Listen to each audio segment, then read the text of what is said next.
pain! Chica screamed, causing dents in the door. Jacob, Lily, go for the hole, now! Laura cried. No, I'll not leave you here, I said. Laura put her hand on her head. She seemed to be in pain. She then turned her head to look at me, and thrust towards me, but stops herself. I quickly back away. I'm not going to be able to keep myself under control for long. Go, please. But, Laura, go! I looked at Lily and dashed towards her. Go through the hole now, I demanded. Are you crazy? I don't know where it goes, Lily said. Would you rather stay here and let them rip you apart? I asked. Alright, fine. Where's this hole you're on about? Under the table. Hurry! Lily went on all fours and went under the table. Where is it? Lily asked. What do you mean, where is it? It's right... I look at where the hole should be, but it's not there. You must have sealed it up, I said. Get out of there, I ordered Lily. Lily comes out from under the table and I take her place. I go on my back and kick the wall where the hole should be. I hear a crack and I kick it again, which causes a dent. I repeatedly kick the wall until the hole is completely reopened. Then Chica's arm comes through the metal security door, but Laura grabs hold of it and rips it off, bending it backwards using the door. Go, Jacob! Laura screams. Lily, come on! I yelled. I throw myself down the hole and curl up into a ball, covering my head, and tumble down the hole, remembering all the bumps and scrapes as I revisited it. I land in the basement again and dust myself off. I then look up the hole, ready for Lily to come out, but she never did. I call her name. There was no reply. Could she have been caught? I hope not. I needed to continue alone from here on out until I could find Lily again. I looked at the children again, their bodies rotting away down here. The smell still brought disgust to me. I could only imagine how much pain each and every one of them had to go through. They didn't deserve this. No child deserved this. I took a few minutes just thinking about these children. They had families and friends, and none of them know what's happened to them. I'm gonna put a stop to it now. As I approach the door, there's a loud bang at the door. I take a few steps back and run into the first room I come across. The room had a desk that stood before me with a pile of paper sitting neatly in the middle of it. It was nothing of interest, just news about what happened years ago. There was also a locker inside the room that I could hide in. I opened the locker, and inside is blood and dried guts. I nearly vomit, but the fear of ending up like this stops me, and I go in. The smell made me sick to my stomach, but I had to stay alive. I heard the door being broke down, and I watched through the vents of the locker. It was Chica. She knew where I had gone to. But the thing that frightened me was not that she knew where I was. It was the fact it was carrying Lily's head in its yellow hand.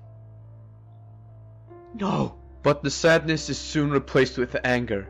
I keep calm, and as Chica walks past my door, I climb out of the locker. The heavy pipe I'm carrying won't do much, but my anger drives me now. I sneak up behind Chica as she investigates the room and smack its left leg, and the leg falls off. Chica falls to the ground, and I quickly stick the pipe through the back of Chica's neck and pry its head off as it's down. The head rolls a couple of feet away from the body. I follow the head and smash it repeatedly with the pipe, screaming in anger and sadness.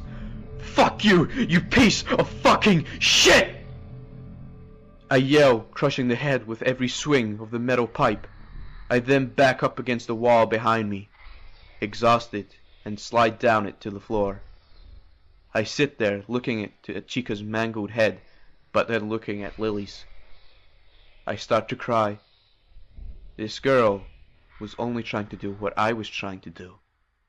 I swear, this place will not stand the day after I destroy them all. I sit there in silence with my eyes closed, listening to the noises from upstairs. But then I heard something, and a blue light flashed in my eyes. I slowly opened them and see Lily standing before me. Lily? Lily said nothing. She was like Lara now. I could see right through her, but I could see her. Lara merely smiled and kneeled down and said, "Get up, Jacob," and then disappeared. I summoned my remaining strength and got off the floor. I looked down at Lily's mangled head and stormed to the door. But then my leg was grabbed. I turn around and Chica's beheaded body yanks my leg and throws me back into the room, and I collide with a wall. I cough violently. Dazed, I see Chica's body crawling towards me. I look to my left and see a large heavy bookshelf standing in front of me. I pick myself up. I quickly head to the left side of the bookshelf and turn it so it was facing Chica and pushed it on top of her. The thunderous sound followed by the silence spoke for itself. Chica had been destroyed, but the soul still remained inside. I waited in the basement until 6 a.m. before I left. When I exited the basement, everything was normal again. My office was exactly the way it was before, and the wall was replastered. Could this have been the work of the voice? I approached Pirate Cove to see if Lara's still active, but it seemed that she was no longer active. She looked a little roughed up, some dents in her body and arms.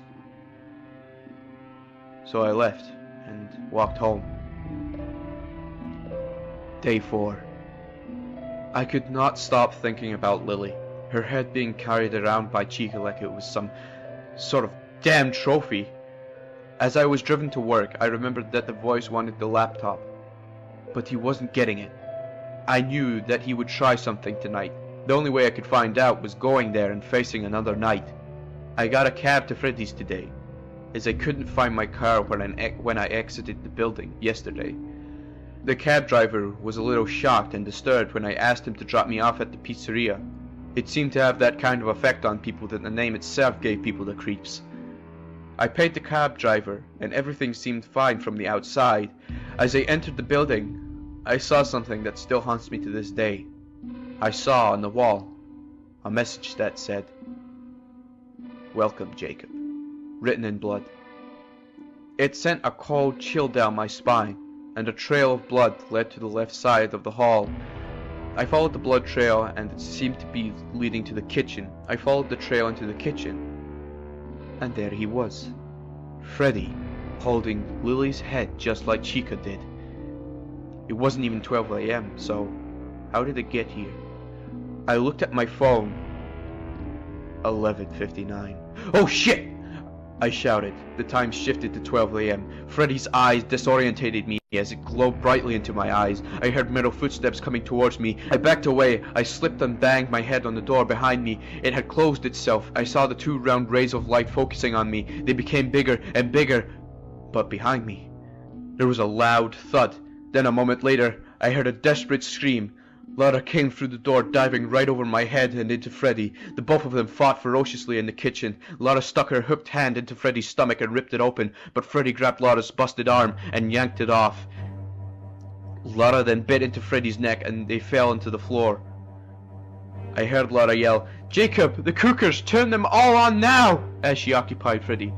I immediately did what Lara said and turned all of the cookers on, and anything else that spewed gas. Lara and Freddy tussled and rolled over the ground. I tried to avoid the action, but Freddy managed to throw me into some of the counters in the kitchen. My ribs cracked, causing my body to jolt.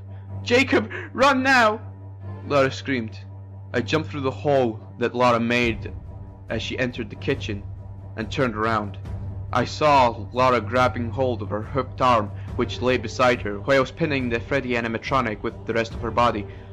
"Lara, no!"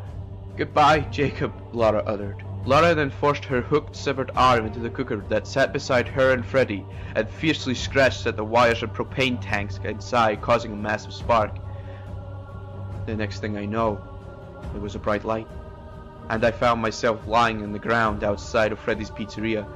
The pizzeria was engulfed in flames, and I was badly injured. I had been pushed out by the blast and forced through the window that stood behind me as I exited the kitchen. I was about 10 to 15 feet away from the pizzeria. I watched as it burned to the ground.